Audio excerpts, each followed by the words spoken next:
La gestion du stress, c'est la gestion du sommeil. Bienvenue sur notre blog vidéo. Dans notre toute première vidéo, j'ai déjà évoqué le problème du stress. Et dans cette vidéo, je veux rentrer dans les détails. Quel est le rapport entre notre stress quotidien et le sommeil? Qu'est-ce que le stress provoque? Pourquoi mon sommeil est-il affecté? Et surtout, que puis-je faire pour réduire le stress et bien dormir durant la nuit? Et c'est ça ce qu'on va répondre maintenant.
Pour nous, chez Stoll, il y a deux composants très importants pour le sommeil.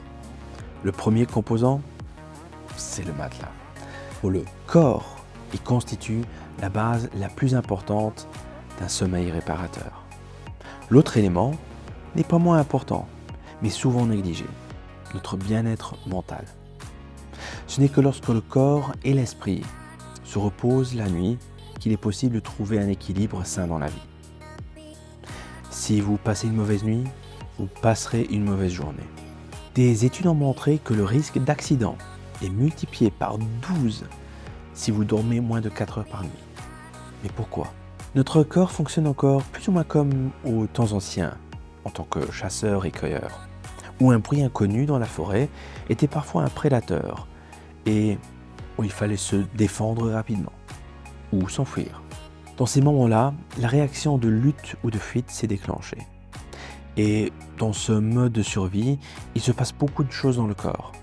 Notre système nerveux, dit sympathique, est prêt pour la confrontation. Grâce à la libération d'hormones, le corps bat plus vite et la respiration augmente pour alimenter le corps en oxygène. Les pupilles se dilatent, la pression artérielle augmente. Les muscles sont alimentés en énergie directe par l'insuline.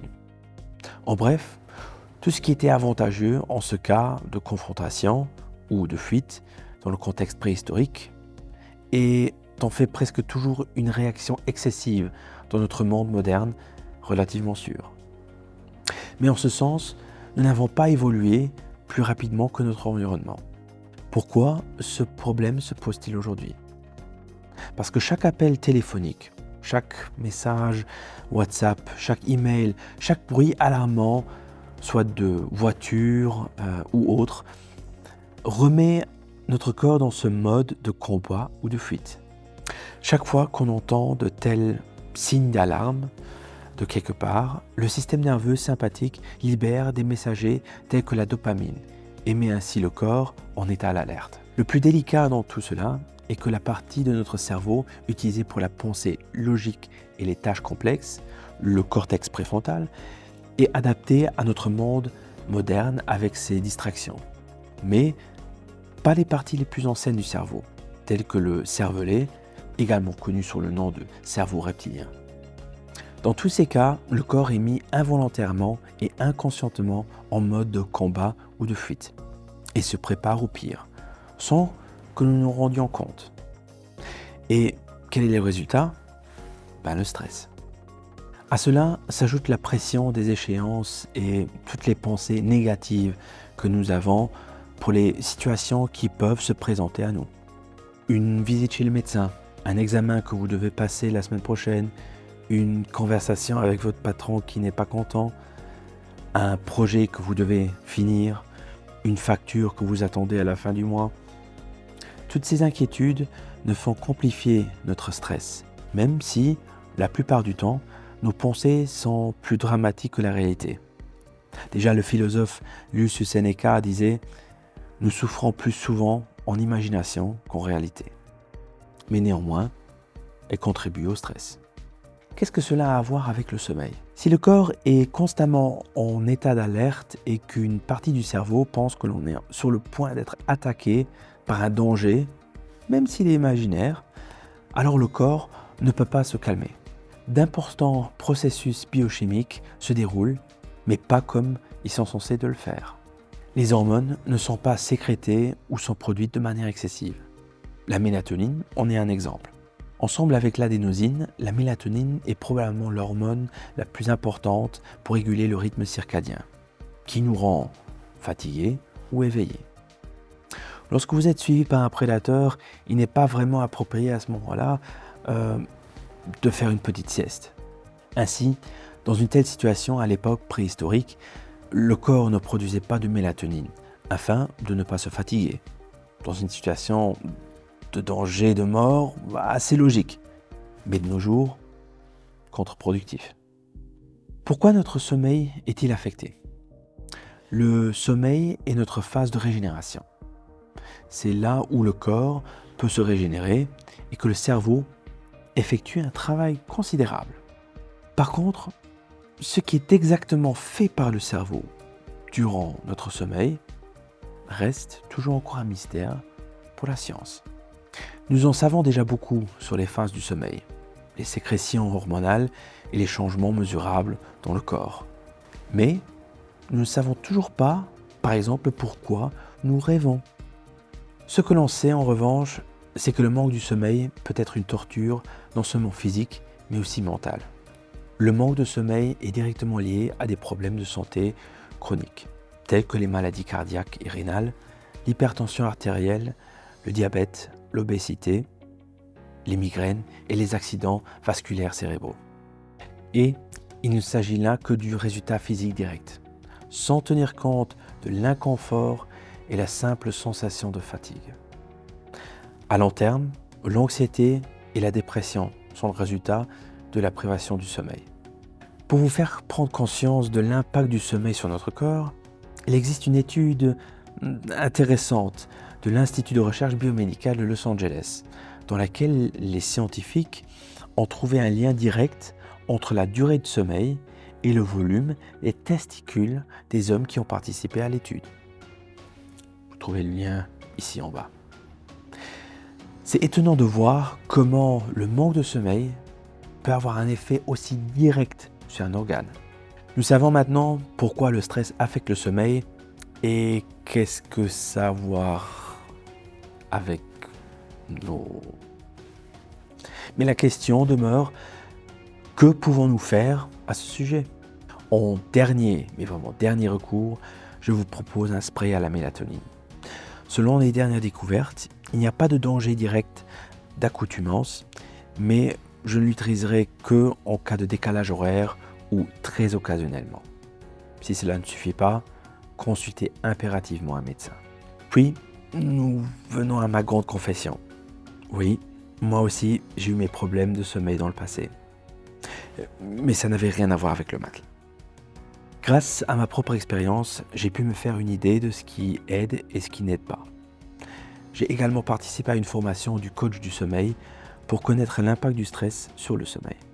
Quelque chose qui aide certainement un peu, ce sont les conseils que je vous ai donnés dans la première vidéo. Vous trouvez le lien ici aussi dans la description. Mais les aides les plus efficaces sont les exercices de respiration et la méditation.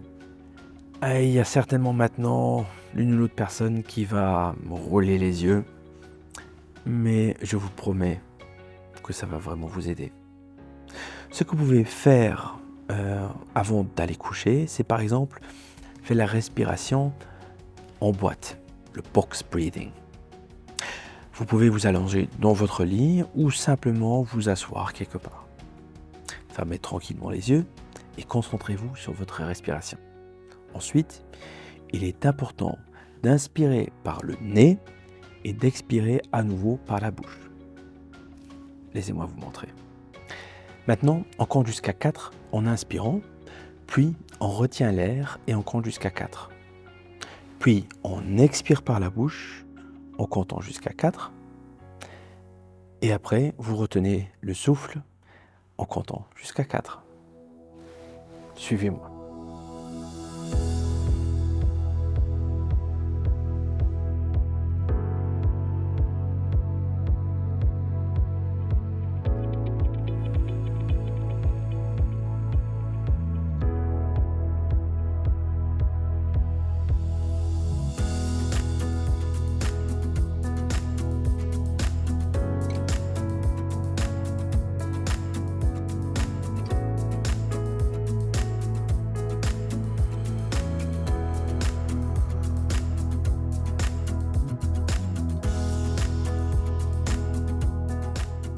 Après un certain temps, vous pouvez aussi commencer à compter jusqu'à 5 ou 6, en fonction de ce qui vous convient.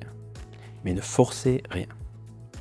En outre, essayez de respirer dans la région du bas-ventre et laissez s'écouler vers le haut comme une vague. Et cela, toujours doucement. Grâce à ce cycle de respiration très lent, notre système nerveux sympathique se calme et aide à évacuer le stress. Bien sûr, il ne faut pas s'attendre à des miracles immédiatement après 2 minutes. Il est important de faire 10 minutes par jour pendant 3 à 4 semaines. Cette pratique est aussi déjà une forme de méditation.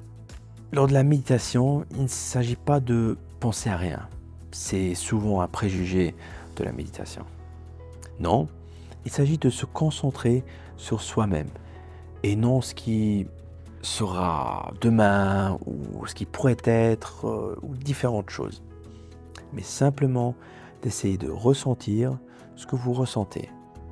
Le battement de cœur, votre propre agitation et de l'accepter tout simplement, et ceci sans jugement. Il existe de nombreuses autres pratiques formidables, mais je ne suis probablement pas la bonne personne pour vous le montrer. Mais je peux vous recommander quelqu'un qui a mis en place un excellent cours. Il s'agit de Michael Baicha de Yoga Lab. Vous allez trouver le lien dans la description. Dans son cours sur l'insomnie et les problèmes de sommeil, vous trouverez d'excellents exercices et pratiques de méditation qui vous aideront certainement à mieux dormir. Et de mon propre expérience, je peux juste confirmer cela. Mais celui qui commence déjà juste par ce box breathing fait le premier pas. Et donc le pas le plus important vers une meilleure vie. Si vous êtes intéressé par d'autres exercices simples et que vous souhaitez en savoir plus, n'hésitez pas à nous contacter à l'adresse info@matelas.lu. C'est avec plaisir que je vous aiderai à mieux dormir. Et si vous mentionnez le hashtag #BetterSleep lors d'une visite dans nos 4 magasins, vous recevez une réduction supplémentaire de 5% sur votre achat. Je m'appelle Yves Schroeder, directeur de Stollmetre Matelassier, et je vous souhaite une bonne journée et une meilleure nuit.